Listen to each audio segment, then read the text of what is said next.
El mar siempre ha sido objeto de historias. Supone uno porque al principio y aún hoy es algo con lo que no podemos hacer mucho. A veces esas historias beben más de la realidad de lo que a uno le gustaría creer, y más cuando desde niños crecimos con la historia de aquel transatlántico que marcó un hito cinematográfico, o también la leyenda que todos debimos de escuchar en algún momento, Atlantis. Y es que existe algo magnético en la idea de las ruinas sumergidas. Ya de por sí encontrar antigüedades siempre ha sido una idea que de niños nos ha llamado mucho la atención.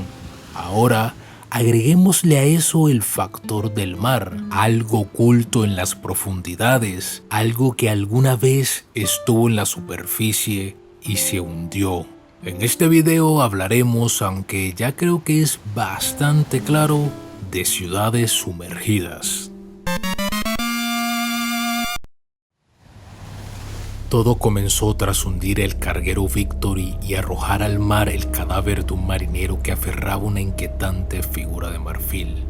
Desde entonces, la locura se apoderó de mi tripulación, sueños oscuros, visiones y un motín de 6 enloquecidos que tuve que silenciar con plomo.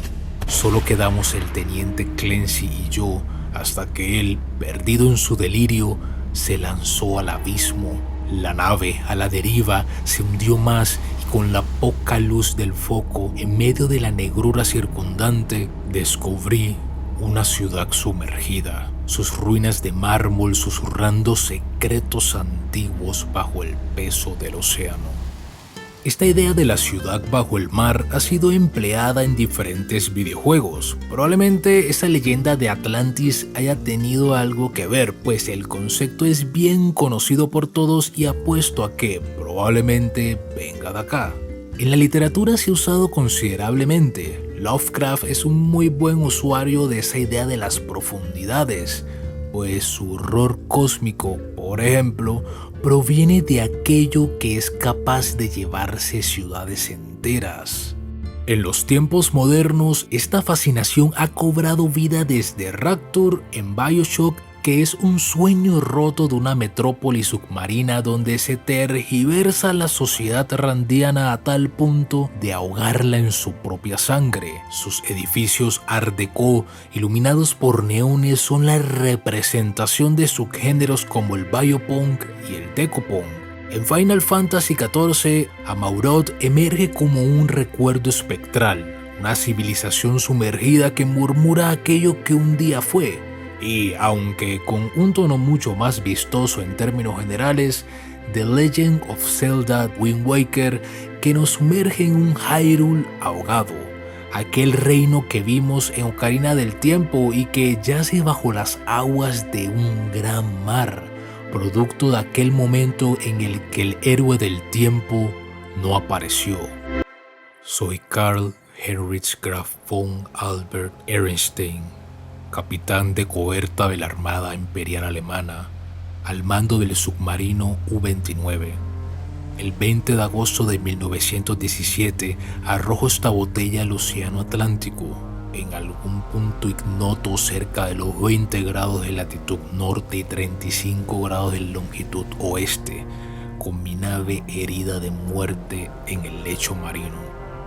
No es solo la avería fatal del U-29 lo que me condena, sino el quebranto de mi antes férrea voluntad germánica ante horrores que escapan a la razón. Quiero que el mundo conozca estos sucesos extraordinarios, pues sé que desde que caí en la oscuridad no tendré oportunidad alguna de escapar del abismo. El mar, y no es un secreto, es una cosa indomable.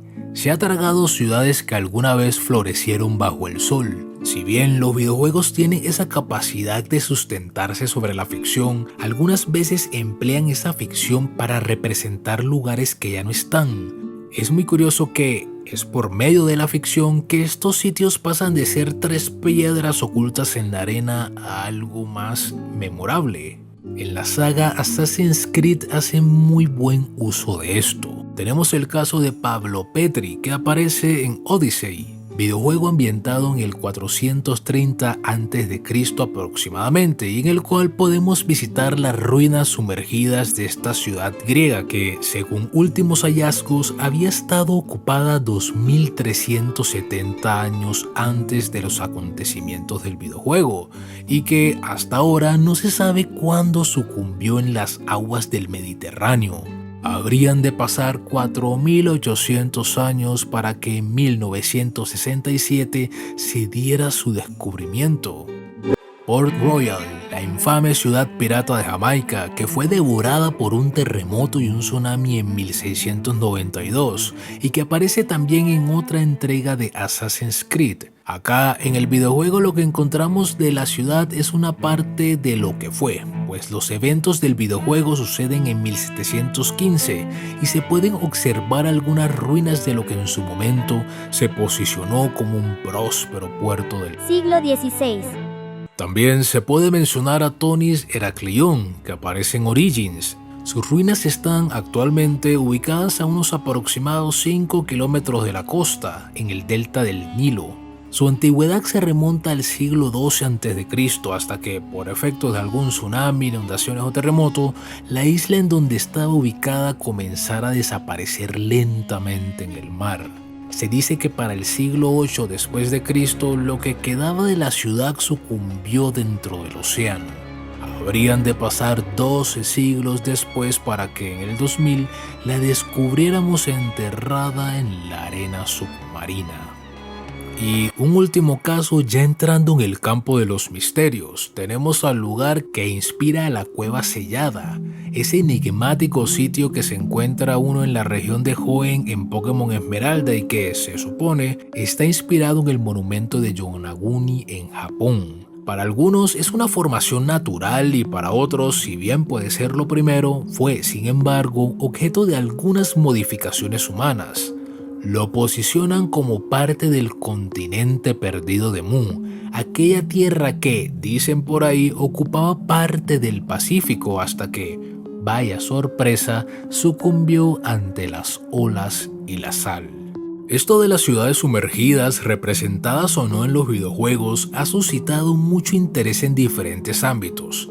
De hecho, como Atlantis, no es ni necesario que existan propiamente, pueden ser solo leyendas como la de Is o Vineta, y parte del misticismo, de la duda que las rodea, sigue siendo el mismo. No es de gratis que, a pesar de tener lugares que han sido recientemente sumergidos por represas, el impacto de ¿en serio hay un vestigio humano bajo el agua?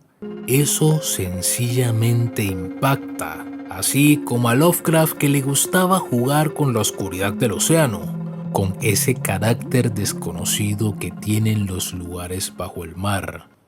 No tengo miedo de nada. Auxilio, ayuda. Ni siquiera de las profecías del enloquecido Clancy. Lo que he visto no puede ser real. No es. Es un delirio nacido de mi mente rota y sé que este trastorno de mi propia voluntad me condenará a la asfixia cuando el aire se desvanezca. Morirás. La luz del templo es una mentira cruel. No lo es. Y esa risa demoníaca que me persigue mientras escribo esto no es más que el lamento de mi cerebro agotado, pero no hay escape. Ya lo sabes. Con manos temblorosas me colocaré meticulosamente la escafandra y ascenderé resuelto los peldaños que conducen a ese santuario primigenio. Está ahí. Me está llamando. Ese silencioso enigma de las aguas insondadas y los años olvidados. Ayuda, está ahí. Está muy oscuro. No lo es. Auxilio. Auxilio.